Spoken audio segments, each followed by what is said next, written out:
The Mongol Empire was the largest contiguous land empire in history.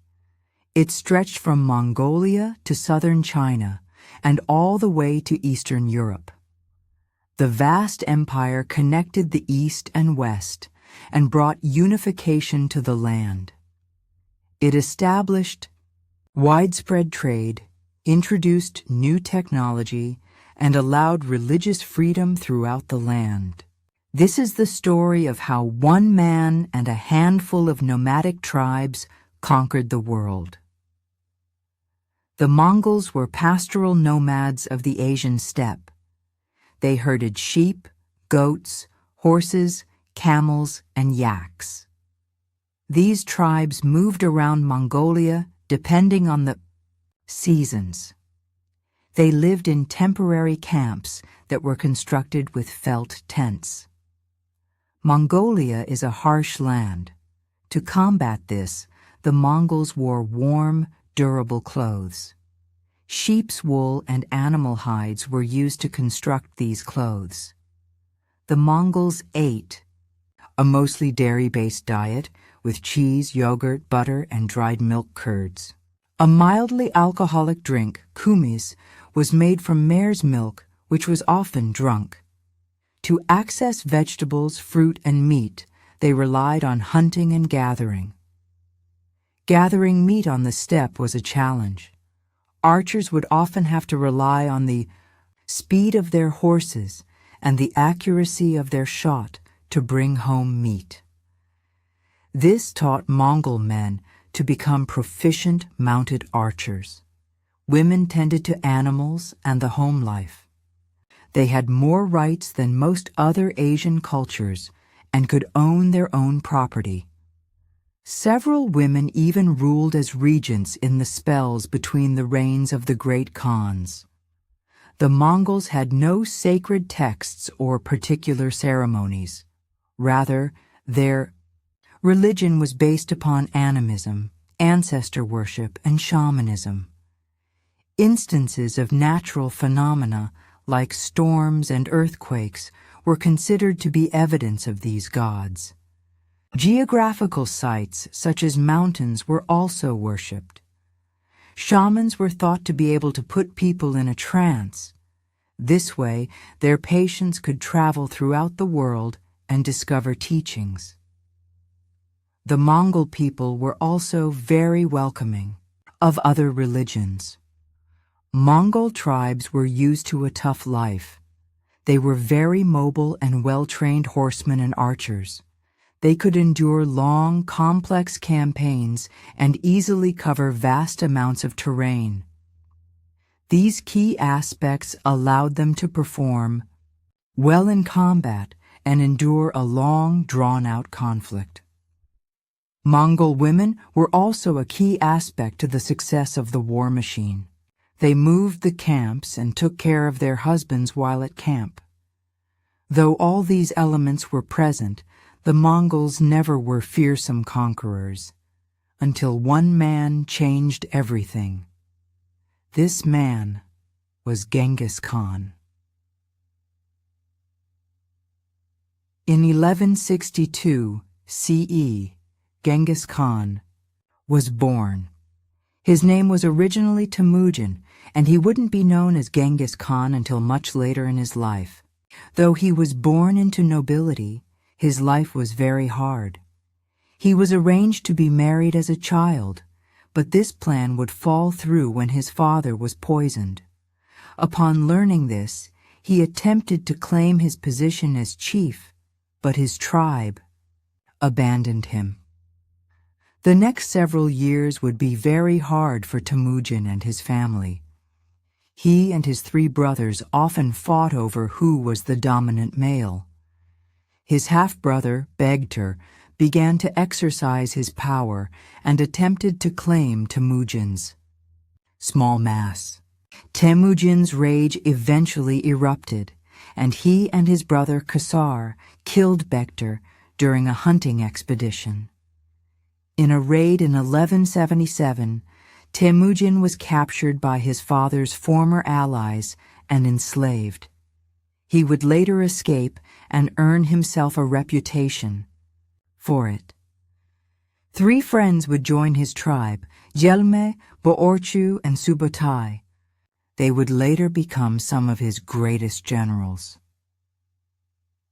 At this time, none of the tribal confederations of Mongolia were politically united, but arranged marriages were often used to join forces. Temujin grew up observing how this harsh system worked. It was a mess of warfare, thievery, raids, and revenge. And to add to that, the powerful Chinese dynasties were eager to stop the Mongols from gaining too much power. At this early time in Temujin's life, he knew he had to unify the tribes and bring order to the land to become the sole ruler. At this time, the steppe was divided into 6 main tribes: the Naimans, Merkits, Tatars, Kamag Mongols, and the Karaites. Temujin began his ascent to power by offering himself as an ally to the former allies of his father. Togrul was his father's former blood brother, and he was the Khan of the Karaites. He was often called Wang Khan by the Chinese. In 1197, Temujin's wife Borta was captured in a raid by the Merkits. Temujin turned to Togrul for support. Togrul offered 20,000 of fee, his Karaite troops. He also told him to involve his childhood friend Jamuka, who had himself become the Khan of his own tribe, the Jadaran. The campaign allowed for the return of his wife and the defeat of the Merkits. At the end of the campaign, Temujin and Jamuka would begin to dislike one another. They would both start consolidating power and become rivals. Jamuka supported the traditional Mongolian aristocracy. Temujin saw this way as old and flawed. Instead of praising individuals by right of birth, he praised individuals based on merit. This attracted a broader range of lower-class support. Temujin began to gain serious power. In 1186, he was elected as the Khan of the Mongols. Jamuka felt threatened and attacked Temujin with 30,000 troops. Temujin gathered his forces and attempted to defend, but was decisively defeated in the Battle of Dalan Baljut. After the battle, victorious Jamuka boiled 70 male captives alive in cauldrons. This horrified his own army and Temujin's army as well. The next 10 years of Temujin's life were unclear, but he was likely attempting to gather forces once again. In 1197, the Jin initiated an attack against the Tatars. They asked for the help of the Karaites and the Mongols. Temujin accepted and commanded his troops. After the battle, he restored his reputation in battle and once again was respected. The Jin restored their nation and awarded Temujin in total with 2 titles. Togrul was given the title of Ong Khan, and Temujin was given the lesser name of Khan Hui. This was only the start of his rift with Togrul. Around the year 1200, the main rivals of the Mongols were the Naimans to the west, the Merkits to the north, the Tanguts to the south, and the Jin to the east. Temujin's goal was to rule these tribes. In his conquests, he broke with Mongol tradition in a few ways. He delegated authority based on merit, and when he defeated his rivals, he did not drive away their people. Instead, he provided them with protection and integration into his society. He would even adopt conquered rivals into his own family. This would allow him to gain significant power throughout the region. Togrul became jealous of Temujin.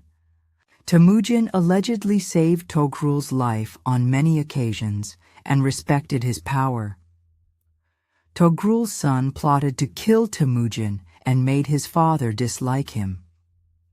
Soon, Togrul became uncooperative with Temujin. Finally, at this point, Temujin learned of Togrul's son's plot to assassinate him and defeated him with his loyalists. Later, Togrul refused to allow his daughters to marry Temujin's first son. This was a major disrespect in Mongol culture, and soon it led to war. Temujin gave Togrul all the chances he could for unity, but he wanted war. Togrul allied with Jamuka, but this wouldn't last. They disliked each other and knew of the power that Temujin had. This would lead to their defeat, but Jamuka escaped during the battle. This defeat was the catalyst for the eventual dissolution of the Karaite tribe. The next threat to Temujin's rule was the Naimans. Jamuka and his followers took refuge with the Naimans. Unfortunately for Jamuka, many sectors of the Naimans voluntarily sided with Temujin, but a substantial amount of Naimans did not want to join. In 1201, Jamuka was elected as Gurkhan, meaning the universal ruler. Jamuka accepted this title with pride, but Temujin would have none of it. No one cared for him as a child. He was left to rot, but he survived. He came all this way, and nothing would stop him from becoming the sole ruler of the Mongols. Before the conflict, several generals abandoned Jamuka to join Temujin's forces. After several battles, in 1206, Jamuka's own men turned him in to Temujin's forces. According to several sources, Temujin once again offered his friendship to Jamuka. Temujin even killed the men who betrayed Jamuka because he didn't want disloyal men in his army. Jamuka once again refused the offer of friendship. He is quoted saying, "There can only be one sun in the sky," and then he asked for a noble death, to die without spilling blood, specifically to have his back broken. After this conflict, the part of the Merkit clan that sided with Temujin was defeated by Subutai. Subutai was a member of Temujin's personal guard and would later become one of the most successful commanders. The Naimans' defeat left Genghis Khan as the sole ruler of the Mongol steppe. All of the other confederations either fell or united under the Mongol Confederation. Temujin's military strategies included gathering intelligence and understanding the motivations of his rivals. He was also quick to adapt new technologies and ideas that he encountered, such as siege machines from the Chinese. Temujin had accomplished the monumental task of unifying all the great Mongol tribes. As a result, he created a very powerful state. The union became known as the Mongols. Temujin was acknowledged as the Khan of the unifying tribes, and the new title Genghis Khan was given to him. Now, with this new powerful nation, Genghis could increase his military ambitions. The Mongols were not just an organized group of nomads. They had advanced technologies and some state-of-the-art equipment. The Mongol military was organized in 4 different unit sizes. The Arban was the smallest unit of 10 men. These men were anywhere from the ages of 14 to 60. They were made up of men purposely chosen from different families and backgrounds. Transfer from units was not allowed, and a strong bond was made between these people. The men were also given loot equally, and they were promoted by merit. If any man were to flee in combat, all the other men would be executed. Each man also had 3 to 5 horses on campaign. This strategy allowed them to be extremely mobile. Next, the Zun was made up of 10 Arbans, making 100 men. 10 Zuns would make up a Mingan, which was 1,000 men. And then, finally, a Tumen was made up of 10,000 or more men. The Mongol army often consisted of 2 or 3 Tumens. The army was always surrounded by scouts that would be around 70 miles from the main army. This allowed them to easily outmaneuver unsuspecting armies. The army was mainly made up of 2 different units, heavily armored cavalry and light cavalry archers. The heavy cavalry were equipped with lances, swords, maces, bows, and heavy armor. The light cavalry archers were armed with bows and other light weapons. The primary weapon of the light cavalry was the Mongol bow. They were made of laminated horn, wood, and sinew. The horn resists compression, while the layer of sinew resists tension. These bows could be made small for horseback, while still containing as much power as their European counterparts. Horn. Bows had been used at this point for hundreds of years, and the Mongol hunters were very skilled. Arrows would be shot as all 4 of the horses' feet were off the ground, providing more accuracy. Quivers containing 60 arrows were strapped to the backs of horses. Multiple quivers could be carried. Light cavalry carried 2 to 3 bows as well. Some were smaller and more mobile, while others were heavier and more powerful. They carried a variety of different arrows, including hardened bodkin tips and large broadheads. These arrows could pierce light armor and disable enemy cavalry. Arrows could be shot over 600 feet directly at enemies, but more accurate shots occurred at around 450 feet. At 300 feet, indirect shots could be used to kill or maim unsuspecting enemies. The bows were very powerful and expertly crafted, and the arrows were deadly. But there is another reason why the Mongol archers were so deadly. While riding on a horse toward the enemy, the arrow is already in motion before being shot.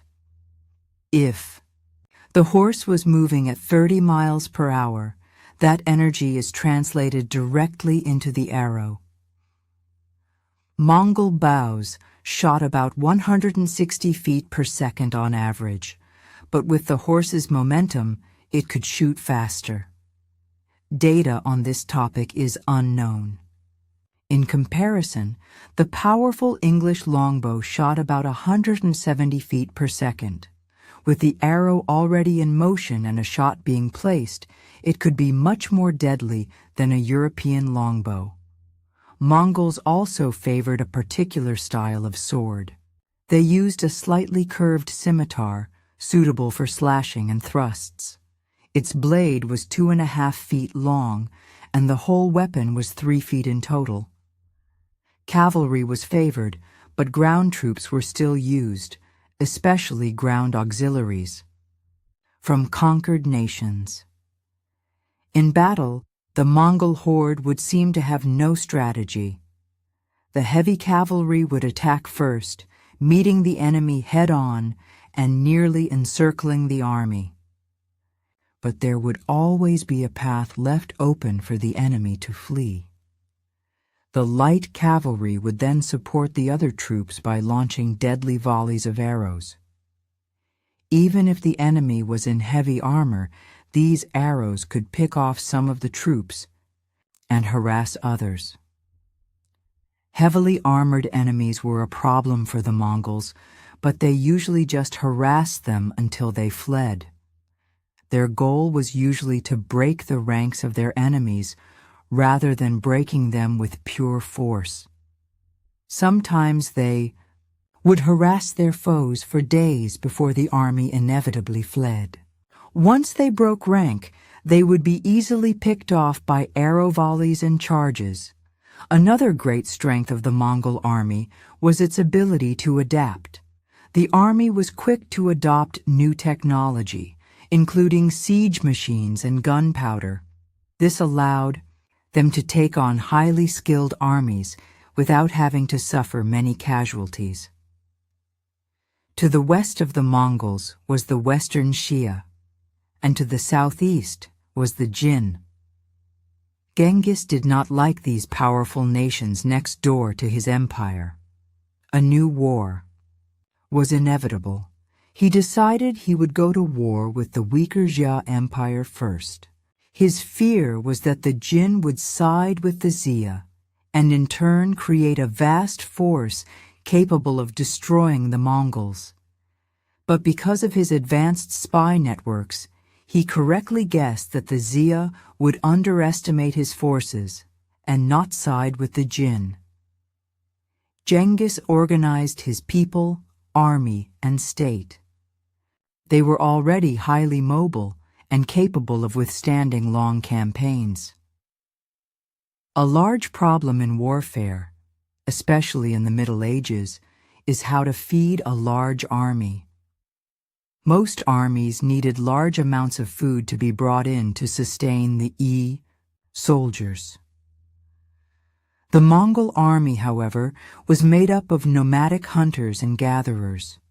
This allowed them to mainly sustain themselves during conquest. Genghis hoped to both plunder the Xia and subjugate them as a vassal state. If successful, the powerful nation would serve the Mongol Empire for years to come. Khan originally launched a few small raids against the Xia before launching a full-scale invasion in 1209. This was the first invasion conducted by the Mongols, and it was their first attack on a Chinese empire. The Xia were an intimidating opponent, but Genghis knew he could attain victory. During the initial invasion, the Xia emperor requested aid from the Jin. He was denied because the Jin were happy that two of their enemies were fighting. He obviously underestimated the power of the Mongols. The Mongols defeated the initial force of the Xia outside the city of Wulahai. They continued to push along the Yellow River and defeated several cities in the process. This rapid advancement was slowed to a halt when they confronted the Kimun fortress, guarded by an army of 70,000 men and 50,000 reinforcements. The fortress guarded the only pass through the mountains to the capital of Yinchuan. After a 2-month standoff, the Mongols feigned a retreat. This would prove to be a deadly tactic that Genghis Khan used often in Mongol warfare. The garrison of men left the fortress in pursuit and was easily destroyed by the Mongols. Genghis continued his advance toward the capital, but this would prove to be an even bigger challenge. Yinchuan held 150,000 soldiers, nearly twice as many as the Mongol army. This led to the Mongol army's first real experience in siege warfare. They lacked the equipment and technology to properly take the city, but Genghis and his advisors came up with a seemingly brilliant idea. They would divert the river and irrigation canals to flood the city. By January of 1210, the walls of Yinchuan were nearly breached. Unfortunately, the wall used to divert the river broke, and a flood wiped out the Mongol camp. At this point, the city was flooded, and the state's crops were destroyed. With no hope of supplies, Yinchuan agreed to submit to Mongol rule. The Xia demonstrated their loyalty by giving Genghis a daughter in marriage. The city was also forced to pay tribute to the Mongols, camels, falcons, and textiles.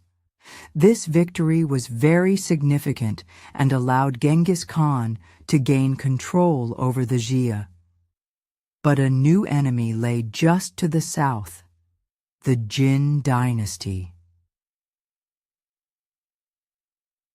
The Jin dynasty collected tribute from nomadic tribes living in the Mongol steppe and encouraged instability in the region. When the Mongols began to gain power, the Jin encouraged the Tatars to destroy them, but the Mongols won that war. For these reasons, the Jin were seen as enemies of the Mongols. War was inevitable in the eyes of the ambitious Genghis Khan. Genghis launched multiple raids into the Jin Empire from 1207 to 1209. The first important battle between the empires was the Battle of Yi Huling at the mountain pass of Yang Mulia Kol. There, the Jin waited to attack. The Jin commander made a crucial mistake. When not attacking the Mongols at the first opportunity, he instead sent a messenger to the Mongol side. The messenger defected at the first opportunity and told the Mongols that the Jin were just on the other side. The Mongols proceeded to surprise the Jin and massacre thousands. As they proceeded through northern China, they met little resistance. Genghis headed south, and his general Jebe traveled east to Manchuria, where he captured a significant amount of land. While Genghis was in the south, he was wounded by an arrow to his knee in 1212. At this time, the Khitan people of northern China pledged allegiance to the Mongols, and Genghis freed Manchuria from the Jin. The Mongols knew they had to take the capital. Along the way, they smashed armies, each numbering in the hundreds of thousands. They broke through the Juyang Pass. By November of 1213, they pillaged the entire North China plain. In 1214, the Mongols surrounded the court of the Golden Khan in Zhongdu. When the Mongols besieged the city, the Jin government temporarily agreed to become a tributary state of the Mongol Empire. They even presented Genghis with a princess. But when the Mongols withdrew in 1214, a Jin general wanted to ambush the Mongols. The emperor decided it was not a smart idea and instead relocated the capital. The Jin army defending the new capital defected to the Mongol side, and the city fell. The Jin emperor sent reinforcements north, but the battle was quickly over, and the Mongols had secured the Jin capital once again. Genghis set his sights eastward toward the various kingdoms of West Asia. They deposed the Naimans and Kuchlug, fled west and established a new empire from the remnants of the Liao dynasty. Genghis decided to conquer the dynasty and defeat Kuchlug. By this time, the Mongol army was exhausted after 10 years of campaigning. Because of this, Genghis only sent 20,000 men under the leadership of the young general Jebe. With such a small force, the Mongols changed their strategies. Instead of open warfare, they incited internal revolt amongst Kuchlug's supporters. This caused disloyalty among his men and played a large part in his defeat. Kuchlug's army was easily defeated, and he fled. He was soon hunted down by Jebe and executed by 1218. As a result, in a feat of the Western Liao dynasty, the Mongol Empire extended as far east as Lake Balkhash. This bordered the Khwarezmian Empire. It was a Muslim state that reached from the Iyas, Caspian Sea all the way to the Persian Gulf and south through the Arabian Sea. This would be the next major war for the Mongols. Genghis Khan saw the Khwarezmian Empire as a commercial trading partner. He initially sent a 500-man caravan to establish official trade ties with the empire. The caravan was attacked because it was thought to have contained spies. The situation became continually worse when the governor refused to make repayments for the looting of the caravans. Genghis then sent a second group of 3 ambassadors to meet with the Shah of Khwarezm. The Shah had the 2 Mongolian men's heads shaved, the Muslim ambassador beheaded, and sent them back with the 2 other ambassadors. Genghis was outraged with this news and planned one of the largest invasion campaigns ever. He organized around 100,000 soldiers and his most capable generals. He appointed his son, Ogedei, as his successor and reinforced his settlements in China.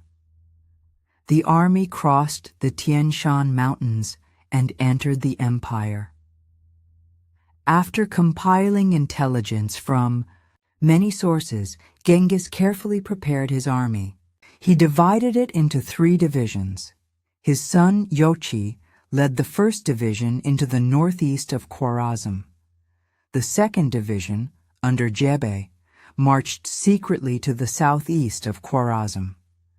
Finally, the 3rd division, under Genghis and Tolui, marched to the northeast and attacked.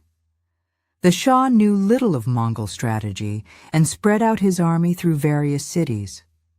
This would turn out to be a big mistake. Exhausted from the long journey, the Mongols were not ready for a full-scale war. Fortunately, because of the bad strategy from the Khwarezmian Empire, the Mongols could immediately set out on defeating factions of the Shah's army at a time. Instead of facing his whole army at once, they could overwhelm the outnumbered forces and defeat them. The Mongol army quickly seized the town of Otrar. With superior strategy, Genghis Khan then ordered the wholesale massacre of civilians. He enslaved the rest of the population and executed the governor by pouring molten silver into his ears and eyes. The Shah fled the conflict and was later tracked down and killed by Jebi's men 2 years later. The Mongols' conquest was brutal. After the capital fell, Genghis ordered the remnants of the Khwarezmian Empire to be destroyed, including buildings, entire towns, populations, and farmland.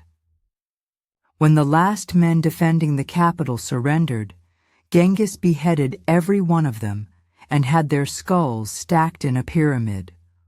All of the rest of the citizens were massacred or driven out onto the plains.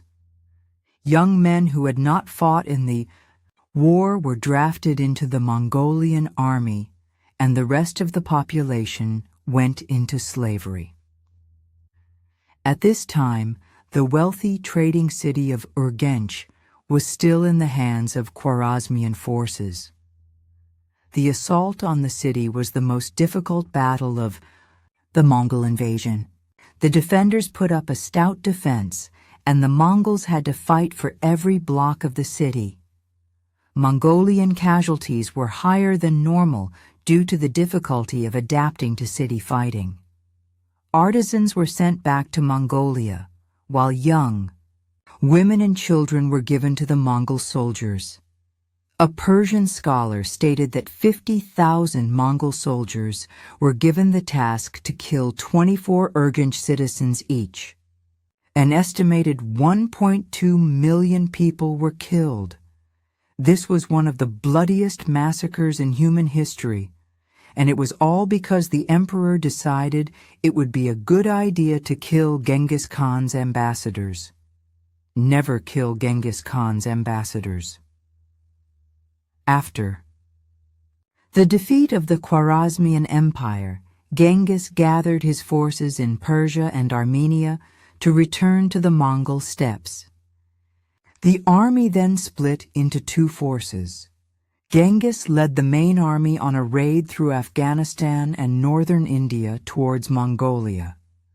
The other 20,000 men marched through the Caucasus and into Russia. They pushed deep into Armenia and Azerbaijan. The Mongols defeated the Kingdom of Georgia and sacked the Genoese trade fortress of Kaffa in Crimea. They then stayed the winter near the Black Sea, but their pillaging actions in Russia caused local forces to take notice. Allied forces of Cumans, Kipchaks, and Kievan Rus's troops planned to stop the Mongols from pillaging the area. The Mongols asked for peace, but their emissaries were executed. At the Battle of the Kalka River in 1220, 3 Mongol forces defeated the much larger Kievan forces.